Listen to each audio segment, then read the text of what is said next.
Wait, do you know this guy? I'm sure you do. If you've seen Game of Thrones, you'll definitely remember Ramsay Snow, the cruel, manipulative bastard who most fans hated. Meet IwanRheon, the man who played Ramsay Snow. Born on May 13th, 1985, in Carmarthen, Wales, Iwan's career spans far beyond Westeros. With his striking versatility, he's taken on roles that range from the sinister to the deeply sympathetic. From theater stages to film sets, Iwan Rheon continues to surprise and captivate audiences worldwide. Let's dive into the top 3 movies that showcase his true talents. But before we start, don't forget to hit that subscribe button and ring the notification bell so you never miss out on our exciting movie breakdowns, reviews, and recommendations. Now grab your popcorn and let's get started. 1. Those About to Die, 2024. If you're a fan of epic historical dramas, then Those About to Die is a must-watch. This film has everything you could want: ancient Rome, gladiators, and a gripping story that feels both intense and immersive. Set in the grandeur and brutality of the Roman Empire, this movie takes viewers straight into the heart of the Colosseum, where the fate of men is decided by the roar of the crowd. Those About to Die uncovers a dirty, lesser-known side of ancient Rome, the ruthless world where entertainment meets brutality and the masses demand blood for their amusement. Set against the backdrop of a gladiatorial empire, this series dives deep into the complex politics of the arena, where chariot racers were treated like gods, underground betting dens thrived, and emperors fought to cement their legacies. Rooted in real historical events, Peacock's Those About to Die takes viewers on an expansive journey through a turbulent era, showcasing the deadly games that fueled Rome's obsession with spectacle and power.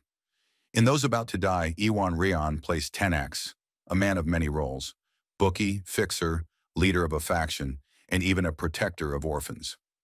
Currently, Tena is focused on expanding his wealth by launching his own gold team in the chariot races, challenging the established tradition of the 4 color-based teams: red, blue, green, and white. Tena works tirelessly to secure a spot in the upcoming races. In his efforts, he seeks to persuade his close ally, the legendary charity leader Corpus, to join him in backing the new team, a crucial partnership that could solidify his plans for success. His story is tied to his messy alliance with Domitian, the younger son of Emperor Vespasian, who never really accepted his older brother Titus as emperor. Vespasian named his eldest son, Titus Paccus, a general in the army, as his official successor. However, this decision deeply unsettles his younger, more ambitious son, who harbors his own aspirations for power. Tenax runs the betting business for the Circus Maximus races, but he's also Domitian's main enforcer in his plan to overthrow Titus. Tenax wants power, money, and respect, and he thinks the best way to get it is by backing Domitian in his dangerous bid for the throne. In the gripping finale, Titus learns of Domitian's scheme to disrupt Rome's imports, a move that threatens to incite chaos among the people. After overseeing the blood-soaked grand opening of the Flavian Amphitheater, what we now call the Colosseum, Titus drags Domitian before him, ready to confront the evidence of his betrayal, a crime punishable by death. However, what Titus doesn't know is that Domitian has already ordered Tenax to arrange his assassination. But when the plot unravels in spectacular fashion, Tenax is forced to take matters into his own hands, killing Emperor Titus to protect Domitian and ensure his own survival in the process. 2. The Residue, 2015. If you're into mysterious sci-fi with a touch of noir and psychological horror, Residue deserves a spot on your watch list. Set in a dystopian, unnamed city, Residue follows a photojournalist named Jennifer Preston, played by Natalia Tena, investigating a deadly explosion that wipes out part of the city on New Year's Eve.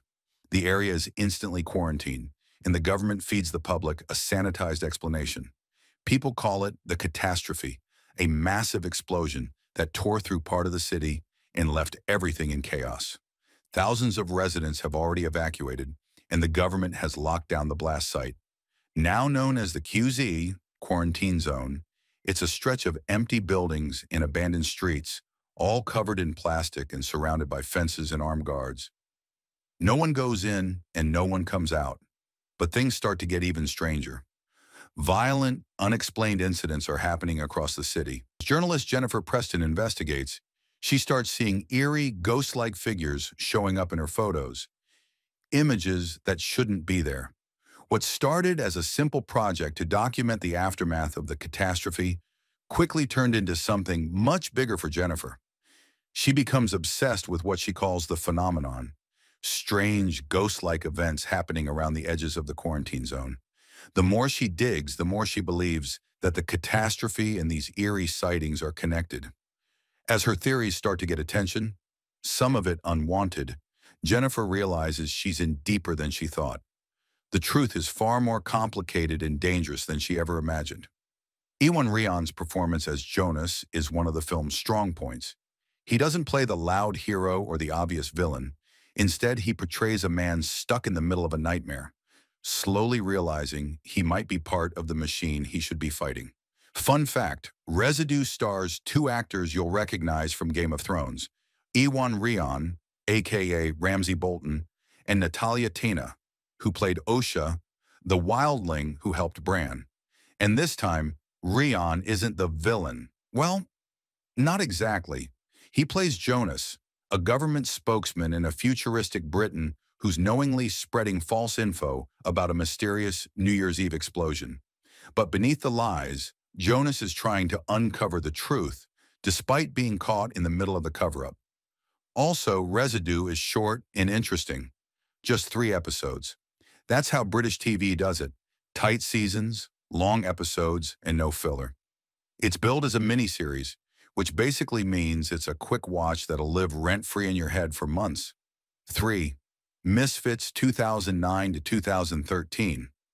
If you're looking for something edgy, unpredictable, and totally different from your usual superhero fare, Misfits is a must-watch. And if you want to see IwanRheon before he became everyone's favorite psychopath in Game of Thrones, his performance here is a masterclass in subtle transformation. Before IwanRheon became internationally known as Ramsay Bolton, he made waves in Misfits, a smart, darkly funny British sci-fi series that turned the superhero genre on its head. Although the series is quite old, trust me, you'll love it. Part teen drama, part twisted comic book story. Misfits follows a group of young offenders who, while serving court-mandated community service, get caught in a freak electrical storm that changes everything, literally. The lightning strike gives each of them a superpower, but instead of the typical save-the-world setup, Misfits asks, what if flawed, impulsive, working-class screw-ups got powers instead? The answer, chaos. The powers each character gets are a reflection of their inner struggles. Kelly can hear people's thoughts, which ties to her insecurity about how others perceive her. Curtis, a disgraced athlete, gains the ability to rewind time, perfect for someone who lives with regret. And there is Alicia. Anyone who touches her gets crazily horny. A dark twist on her relationship issues and the way she's objectified. Simon, played by IwanRheon, gains invisibility, fitting for a shy, socially awkward loner who constantly feels overlooked. IwanRheon's performance as Simon is one of the strongest parts of the show, especially in the early seasons. At first, Simon is quiet, anxious, and painfully introverted. He hides in the background, barely speaking, a world away from the bold personalities of his fellow delinquents. He's always picked on by Nathan, the dude with the gift of immortality.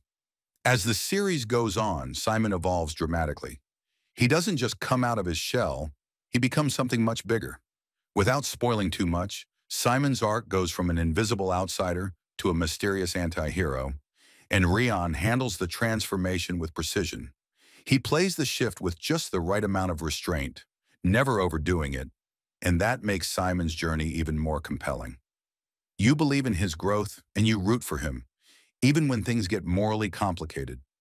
Misfits is filled with smart writing, sharp humor, and some surprisingly emotional moments. It doesn't glamorize superpowers. It shows how they can make things messier, more dangerous, and more personal. That's a wrap on our countdown of the top 3 IwanRheon performances you need to see. Which role surprised you the most? Gladiator, Ghost Chaser, or Invisible Misfit? Drop your thoughts in the comments. I'd love to hear what you think. If you enjoyed this breakdown, don't forget to like, subscribe, and hit that notification bell so you don't miss any of our deep dives into the most thrilling films. Thanks for watching, and I'll catch you in the next one.